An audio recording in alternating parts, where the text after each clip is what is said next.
Okay. Hello, I'm Casey Maxon. I manage the Hagerty Drivers Foundation, and we are here with the Beatnik Bandit for our annual Cars of the Capitol event. It's kind of like a pop-up museum where we bring America's automotive heritage to the National Mall in Washington, D.C., amongst all the great institutions and museums. They bring American history as it is enjoyed or understood through the automobile to our nation's capital, to kind of show off every different aspect of automotive history. So we've done everything from race cars to dune buggies, Jeeps, you name it. This year we're focusing on custom cars of the 60s, show cars that were popularized as model cars or toy cars. You think of Hot Wheels or kit models that you built yourself that really exploded in the 1960s with hot rod culture. You think of the baby boomers that had maybe built their own hot rods, and their little brothers and sisters were building toy versions of these. And so you had a lot of really cool stuff being done at the time. This is a really special example built by an American artist named Ed Roth. We think of him as a car builder, a customizer, but at his core he was this very irreverent artist that really tuned into the surf culture and the hot rod culture of the time, and would express that through crazy t-shirt designs. We'll walk around as you're talking. In his art. And so what he would do is he started off doing like pinstriping and paint jobs with some other customizers in Southern California with a shop called the Crazy Painters, and he expanded into building some of his own custom cars, really as a way to promote his art and promote his business, where he would sell stickers and sell different products to car crazy and individuals. And he built this one in about 1960, 1961. It was actually originally kind of a fun project they did with Carcraft as an illustration through an artist named Joe Henning. He actually sketched it out, and then Ed Roth took that and brought it to life. And what Ed Roth was especially known for was building things out of fiberglass, because it would let him express his crazy imagination and build like these cartoon vehicles, essentially. And he took that Joe Henning design and created what we see today, which is the Beatnik Bandit.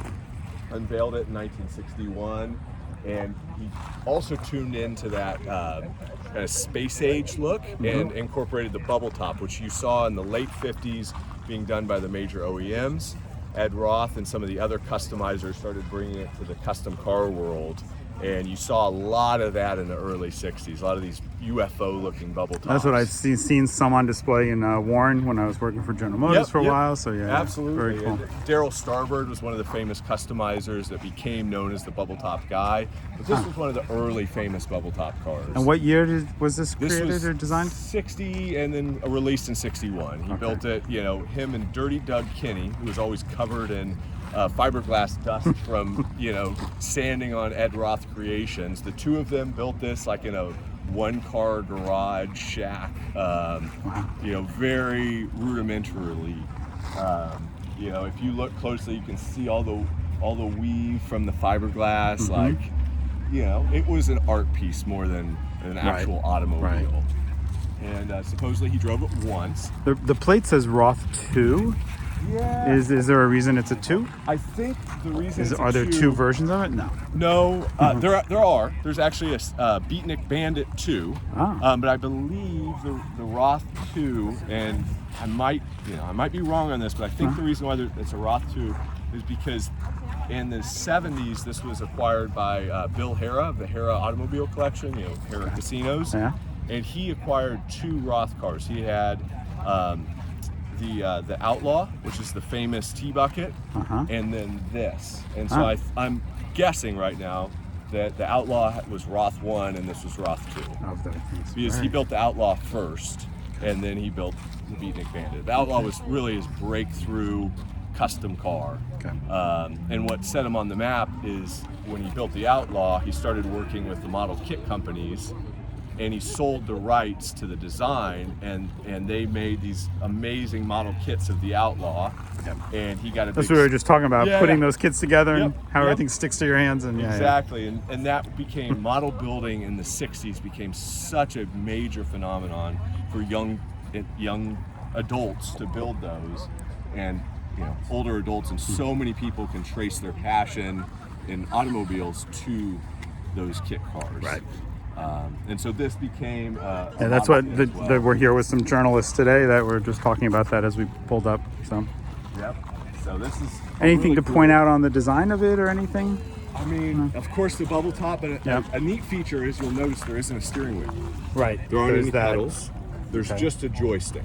And so it was That's certainly ahead of. Roth's design, and again, this was more of a showpiece than an actual functional automobile, is that you would, push the joystick forward to go forward, pull it back to go back, side to side would steer it, and there's actually a hydraulic ram that controls the steering, and it's been disconnected because it doesn't necessarily run and drive anymore. Hard to see that, but Yeah, like I mentioned, Ed Roth only supposedly drove it once. He would take it to car shows, hauling it on a trailer behind a hearse of typical Ed Roth fashion, and he would sleep in the hearse when he would go to car shows. But it has a supercharged 303 Oldsmobile engine. It has it's a little bit disputed, but like a 1950 chassis that's been cut down. So it's shortened, and everything's chromed as a 60s show car could be. Ed Roth, he was an artist. He was most famous for his pinstriping as well. So he actually pinstriped it, and then when it was restored by Hera in the 70s, Ed Roth came in and redid all the pinstriping. So it is Ed Roth's pinstriping. Martinez did the interior originally. Who? Martinez, you said? Martinez, yeah, one of the famous custom upholsterers of the 60s. Did the interior. The bubble actually lifts forward. And originally it was, you see the two antennae at the front. Yep. One was supposed to open the bubble, and the other one, supposedly, Ed Roth had a RC controller, and the idea was the car could be operated by RC controller. Likely never happened. The bubble top, Ed Roth often would tell people that he made it in a pizza oven by laying out a sheet of plastic and pumping it full of air. Probably not true, but it's a great story, right? Yeah. So, just typical Ed Roth style, just over the top, very cool. And then his designs just got crazier and crazier. Okay. Well, thank you. Absolutely, Thank you for that discussion. yeah.